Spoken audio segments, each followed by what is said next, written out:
મિત્રો 25/8/2023 ના રોજ આપણે ડાયાભાઈ નારણભાઈ ડાંગરિયા ગામ પીઠળિયા તુતારપર ધોળસિયાની બાજુમાં એમને આપણે આ રીનો કંપનીની ગિરનાર 4 જે નવી વેરાયટી આવી છે આંધ્રપ્રદેશથી બિયારણ રીનો કંપની લઈ આવી છે એ બિયારણ અત્યારે આપણા પીઠળિયા ગામની અંદર ડાયા બાપાને આપેલું છે.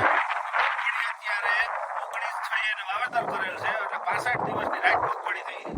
અત્યારે આપણે માધવ એગ્રો સેન્ટર કાલાવડ બરાબર એમના પપ્પા છે એમના પોતાના ખેતરમાં 65 દિવસ ગિરનાર 4 જે મગફળી છે એનું પરફોર્મન્સ આપણે લાઈવ આગળ ઉપાડી ખ્યાલ આવે.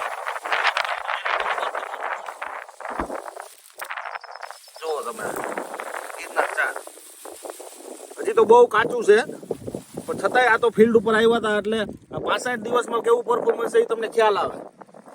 જુઓ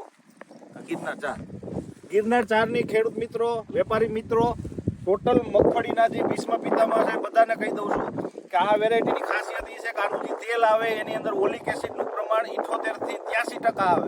એટલે આ ઓલિક એસિડનું પ્રમાણ તેલની અંદર વધારે આવે જેનાથી લોકોને જે હાર્ટ એટેકનું પ્રમાણ વધારે આવે છે ભવિષ્યની અંદર આનું તેલ જે લોકો ખાહે એને કોલેસ્ટ્રોલનું પ્રમાણ બિલકુલ નહીં બને એના માટેની આ ખાસ વેરાયટી.